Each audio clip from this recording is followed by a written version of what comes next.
Learning forum. आज का topic कुछ कुछ मज़े का टॉपिक और कुछ इस लिहाज से भी इंटरेस्टिंग है कि ऐसा क्या है जो हर कोई करता है जिसे रोकना तकरीबन नामुमकिन समझा जाता है। ऐसी कोई चीज़ है लाइफ में कि जो हर कोई करता है जिसको रोकना भी नामुमकिन है। जी हाँ, I am talking about gossips, गपशप। कुछ ऑर्गेनाइजेशंस में क्या, अगर हम हर जगह देखें तो ऐसा है कि ये वो चीज़ है जिसको मुकम्मल तौर पर ख़त्म करना तकरीबन नामुमकिन समझा जाता है। और ऐसा भी नहीं है कि मैनेजर्स इसको रोक नहीं सकते। गॉसिप्स के नुकसान भी होते हैं, गॉसिप से डिफरेंट ह्यूमर्स फैलती हैं और कुछ नेगेटिविटी भी फैलती है। बट गॉसिप स्टार्ट कहाँ से होती है, गॉसिप क्यों, उसकी रीज़न्स क्या होती हैं। बिस्मिल्लाहिर्रहमानिर्रहीम। अस्सलाम वालेकुम। नुज़रत अहमद, एलिगेंस लर्निंग फोरम। आज की बात बहुत इंटरेस्टिंग टॉपिक और शायद ये हम सब के बहुत it's really close to heart. Reason behind कि हमारे सराउंडिंग में ये काम बहुत फ्रीक्वेंटली और बहुत ज़्यादा समटाइम हो रहा होता है।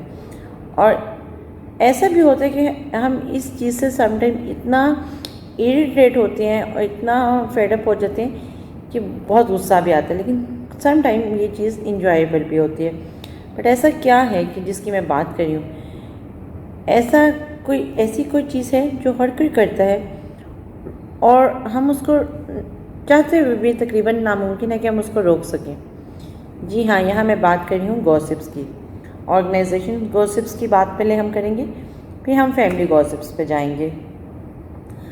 ऑर्गेनाइजेशन गॉसिप्स के पॉइंट से मैं एक स्टोरी शेयर करती हूँ कि एक एमएनसीज़ की रियल टाइम एग्जांपल है कि एक एम्प्लॉय को टर्मिनेट किया गया ड्यू टू एनी रीज़न। जब उसको टर्मिनेट किया गया तो वहाँ पे दो और जो कोलीग्स थे वो कैफेटेरिया में बैठे हुए बातें कर रहे थे कि जी उन को इस वजह से, इन रीज़न से टर्मिनेट किया गया और उनकी गॉसिप्स करने की वजह से उन लोगों को भी ऑफिशियली टर्मिनेट कर दिया गया। रीज़न बिहाइंड के जो अच्छे ऑर्गेनाइजेशंस होती हैं वो गॉसिप्स को प्रमोट नहीं होने देती, वो गलत न्यूज़ को प्रमोट नहीं होने देती। जब हम गपशप की, जब हम गॉसिप्स की बात करते हैं तो ये वो काम है जो कुछ ऑर्गेनाइजेशंस चाहते हुए भी इसको ख़त्म नहीं कर पाती। लेकिन इसके ऑपोजिट अगर हम देखें तो बहुत सारी ऑर्गेनाइजेशंस में ऐसे भी है कि मैनेजर्स को ये बात पता होती है कि इन गॉसिप से और इन अफवाहों से जब ये सराउंडिंग में फैलेंगी तो कितना नुकसान होगा, तो वो उसकी रूट कॉज तक जाके उसको ख़त्म करने की कोशिश करते हैं या एटलीस्ट कम कर देते हैं। गॉसिप्स की रूट कॉज या उसकी एग्जैक्ट प्रॉब्लम क्या है, ये किसी, जैसे मैंने अभी आपको एक स्टोरी शेयर की कि ये किसी एक टॉपिक को लेकर स्टार्ट होती है ये बात और फिर बढ़ती चली जाती है। एक बंदा बात करेगा, फिर दूसरा करेगा, फिर तीसरा करेगा। लैक ऑफ कम्युनिकेशन ये एक बहुत मेजर फैक्टर है कि जब आप ऑर्गेनाइजेशंस में देखें कि आप एक प्रॉपर वे से जब एक न्यूज़ को सर्कुलेट नहीं करते तो वो न्यूज़ गॉसिप्स की कंडीशन में सर्कुलेट होती है। एक एम्प्लॉय सपोज लाइक, जैसा हम अक्सर देखते हैं कि बोर्ड रूम में जब ऑफिस बॉय चाय रखने आते हैं तो ज़ाहिर पता चाय रखते दौरान ही वो आधी बात सुनते हैं और वो आधी बात से कुछ और न्यूज़ बना के बाहर पब्लिकली अनाउंस कर देते हैं। और ये वो हैबिट है जो बहुत सारी कंपनीज में इस चीज़ से बहुत नुकसान भी हो जाता है। यहाँ पे मैं बात कर रही हूँ लैक ऑफ कम्युनिकेशन। अगर हम अपने एम्प्लॉयज़ को ऑनेस्टली और प्रॉपर कम्युनिकेट करके इन्फॉर्मेशन प्रोवाइड कर दें, रेदर देन ये कि चाहे वो गुड न्यूज़ हो चाहे वो बैड न्यूज़ हो, रेदर देन ये कि वो जाएं और वो किसी से हाफ न्यूज़ कलेक्ट करके उस न्यूज़ को एक ऐसी ह्यूमर में बना दें, ऐसी गॉसिप बना दें कि जिसके बाद उस पर कंट्रोल रखना मुश्किल हो जाए। One more factor, it's about ignorance. Gossip जो है ये वो पॉइंट है जिसको हम चाहते हुए भी इग्नोर नहीं कर सकते। रीज़न बिहाइंड इस बात को कंफर्म करना चाहिए मैनेजमेंट को, इवन एन एचआर की रिस्पॉन्सिबिलिटी है कि वो ये इंश्योर करें कि एम्प्लॉयज़ फुली अवेयर हों कि वो कोई भी ऐसी न्यूज़ स्प्रेड नहीं करेंगे, कोई भी ऐसी र्यूमर्स स्प्रेड नहीं करेंगे जो against the rules, against the norms होगी। क्योंकि इस चीज़ को हम अगर इग्नोर करते हैं, अच्छा चलो कोई बात नहीं, हो रहा है, ये हो रहा नहीं होता, ये बहुत नेगेटिव फैक्टर है जो बढ़ते बढ़ते और नेगेटिव हो जाता है। Lack of respect, definitely managers endorse करते हैं वर्क प्लेस पे रूल्स एंड रेगुलेशंस को, और वो एक बाउंड्रीज डिफाइन करते हैं बिहेवियर की। अगर कोई उस बिहेवियर से, क्योंकि गॉसिप्स में अक्सर आप देखें कि लोग एक दूसरे की जब गॉसिप्स कर रहे होते हैं तो वो डिसरिस्पेक्ट का फैक्टर आ जाता है, और उस डिसरिस्पेक्ट के फैक्टर को एटलीस्ट टॉलरेट नहीं करना चाहिए। रीज़न बिहाइंड, क्योंकि जब आप दो लोगों के जब गॉसिप्स कर रहे होते हैं और वो किसी को हिट कर रहे होते हैं तो वो डेफिनेटली किसी की रिस्पेक्ट पे क्वेश्चन मार्क कर रहे होते हैं, तो वो चीज़ों को हमें रोकना चाहिए। जहाँ पे ये मैं बात कर रही हूँ कि जिस तरह अच्छे ऑर्गेनाइजेशंस में ये फैक्टर होता है और ये प्रैक्टिस की जाती है कि गॉसिप्स को प्रमोट नहीं किया जाता, गॉसिप्स को स्टॉप करने की हद मुमकिन कोशिश की जाती है, और ये मैसेज कम्युनिकेट किया जाता है कि ज़ीरो टॉलरेंस है और उस बंदे को बर्दाश्त नहीं किया जाएगा जो गॉसिप्स क्रिएट करता है, जो गॉसिप्स को स्प्रेड करता है। यहाँ पे फ्रेंड्स हम गॉसिप्स के पॉइंट से एक और टॉपिक पे बात करेंगे, गॉसिप्स का ही लेके गॉसिप्स में और क्या चीज़ें ऐड होती हैं। रेसिडेंस, इट्स अबाउट कि एक सर्वे कर लिया जाए, एक वो खामोशी से सर्वे किया जाए जिसमें पता किया जाए और ये एक्सपेरिमेंट किया जाए कि कौन से मुलाजमिन निशाना बढ़ रहे हैं इन गॉसिप्स की वजह से, और कौन से एम्प्लॉयज़ को हिट किया जा रहा है, कौन से एम्प्लॉयज़ को गॉसिप्स की वजह से वो बेचारे निशाना बन रहे हैं, वो तंग आ रहे हैं। अगर हम गॉसिप्स की बात करें तो गॉसिप्स अगर कंट्रोल नहीं होती तो ऑर्गेनाइजेशंस को बहुत स्ट्रिक्ट रूल बनाना पड़ता है, लेकिन ये एक आसान काम नहीं होता, क्योंकि बेसिकली ये डिफ़ाइन करना कि गॉसिप्स है क्या और क्या चीज़ करनी है और क्या नहीं करनी, जो वो गैप आइडेंटिफाई करना है, it's not really easy game. और किसी को अगर उसके थ्रू निशाना बनाया जाए तो ये बहुत गलत बात है।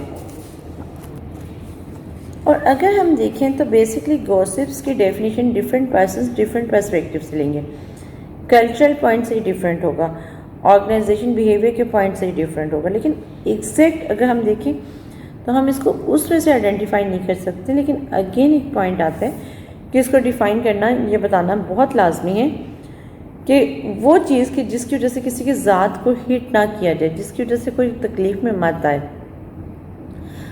ये भी एक गॉसिप है ना, ये ह्यूमर है कि एक मैनेजर को फील होता है कि जी मेरे मतलब ये बात की जा रही है, और वो ठग जाके किसी के ऊपर शाउट करना शुरू कर देता है कि जी आप मेरे मतलब दूसरे लोगों से बातें कर रही हैं, आप मेरे मतलब दूसरे लोगों को ये बता रहे हैं, तो ये सब गॉसिप्स में आते हैं।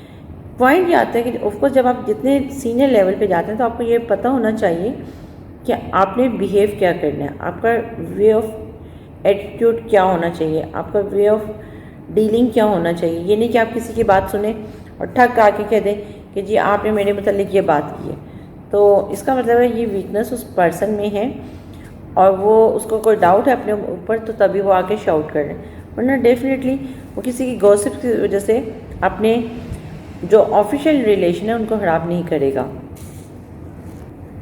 ऑर्गेनाइजेशंस को और स्पेसिफिकली एचआर को ये ज़रूर देखना चाहिए कि किसी की गॉसिप्स की वजह से कोई एम्प्लॉय उनका कोई की एम्प्लॉय हिट तो नहीं हो रहा या उसकी पर्सनैलिटी डैमेज करने की कोशिश तो नहीं की जा रही। वन पॉइंट दूसरा ये कि गॉसिप को जैसा मैंने पहले कहा कि आइडेंटिफाई करना it's not really easy game, but point ये आता है कि ऑफकोर्स जैसा हम कोड ऑफ कंडक्ट या एम्प्लॉय ओरिएंटेशन करवाते हैं तो जब जैसे उसमें हमारा एक क्लॉज डला होता है कि जी सेक्सुअल हरासमेंट और वर्क प्लेस एथिक्स और ये वो सब कुछ चीज़ें चल रही होती हैं, तो उसमें हमें ये भी बताना चाहिए कि किसी एम्प्लॉय के मतलब भी कोई ऐसी बात, कोई ऐसी न्यूज़, कोई ऐसी चीज़ नहीं की जाए जिससे उसकी पर्सनैलिटी या उसकी रिप्यूट को डैमेज करने की कोशिश की जाए। कुछ एम्प्लॉयज़ जो होते हैं वो गॉसिप्स को नेगेटिव वे से इतना स्प्रेड कर देते हैं कि उनको कंट्रोल करना नामुमकिन होता है, बट एटलीस्ट इस चीज़ में कंपनीज़ को चाहिए कि मंथली नहीं बट एनुअली एक मेमो डिस्ट्रीब्यूट करें, एक न्यूज़ लेटर में न्यूज़ डिस्ट्रीब्यूट करें कि gossips it's not good for work environment, और प्लस ये कि गॉसिप्स वो चीज़ डेफिनेटली जिससे आप किसी को हिट कर रहे हैं, जिससे आप किसी को परेशान कर रहे हैं। गॉसिप्स को कंट्रोल करने के लिए ऑफ कोर्स एक और जो ऑर्गेनाइजेशंस या एचआर पर्सपेक्टिव से लोग कर सकते हैं ये है कि वो ये मस्ट कर दें कि जो गॉसिप्स का पार्ट होंगे या ऑफ कोर्स जो इस चीज़ का पार्ट होंगे उनकी हमारी कंपनी में या हमारी वर्क इन्वायरमेंट में कोई स्पेस नहीं बनती है। और प्लस ये कि गॉसिप्स को प्रमोट नहीं होने देना चाहिए और इसका इम्पेक्ट डेफिनेटली किसी की परफॉर्मेंस पे भी आता है। तो ये चीज़ें क्योंकि देखें यही चीज़ आती है जो इंसान को एक बताती है कि वो किस तरह की फैमिली बैकग्राउंड से कनेक्टेड है। अगर वो किसी की गॉसिप्स में पार्ट प्ले करता है और किसी की बात सुन के वो किसी पे शाउट करने आ जाता है तो it's all about gossip. Assign more work, ये थोड़ा सा टफ होगा। बहुत सारे पाकिस्तानी ये कहेंगे कि जी ये तो हम ऑलरेडी बहुत सारे काम कर रहे हैं, यहाँ पे ये क्या बात हुई कि हम पे ही और बर्डन डाल दिए थे। बट अगर उस बंदे के पास इतना टाइम है कि वो इतनी गॉसिप्स 2-2 घंटे 1.5 घंटे 3-3 घंटे किसी से बातें कर सकते हैं तो इसका मतलब है कि उसके पास और काम, उसको एडिशनल तौर पे उसके कामों में कुछ ऐसी रिस्पॉन्सिबिलिटी ऐड कर दी जाए जिससे उसकी प्रोडक्टिविटी में परसेंट इजाफा हो, उसकी पर्सनैलिटी इम्प्रूव करे और वो गॉसिप से भी बहुत हद तक पीछे रहे। Thank you so much. अपना फीडबैक ज़रूर दीजिएगा और अपना ये एक्सपीरियंस ज़रूर शेयर कीजिएगा कि क्या आपने अपने वर्क लाइफ एक्सपीरियंस में कभी किसी गॉसिप्स का पार्ट देखा और अगर देखा तो आपने उसको कैसे टैकल किया और आपके ख्याल से गॉसिप्स होना चाहिए नहीं चाहिए या गॉसिप आपके नज़दीक क्या है। Gossip it's all about chit chat, it's all about fun और it's all about like the way जहाँ पे आप किसी की पर्सनैलिटी डैमेज करने की कोशिश कर रहे हैं। आप अपना वर्क एक्सपीरियंस ज़रूर शेयर कीजिएगा। Thank you so much. अल्लाह हाफिज़। आज का टॉपिक बहुत इंटरेस्टिंग टॉपिक और मेरे ख्याल से मेरा क्लोज टॉपिक कह सकते हैं। रीज़न बिहाइंड ये वो टॉपिक है कि जिसमें शायद हम पाकिस्तानी कुछ एक्स्ट्रा या एशियन कंट्रीज़ के, इंडिया, बांग्लादेश, पाकिस्तान, ये वो कंट्रीज़ हैं जो गॉसिप्स की अगर बात की जाए तो हम बहुत डिफरेंट बेसिस चीज़ को ले रहे होते हैं। गॉसिप्स घरों में भी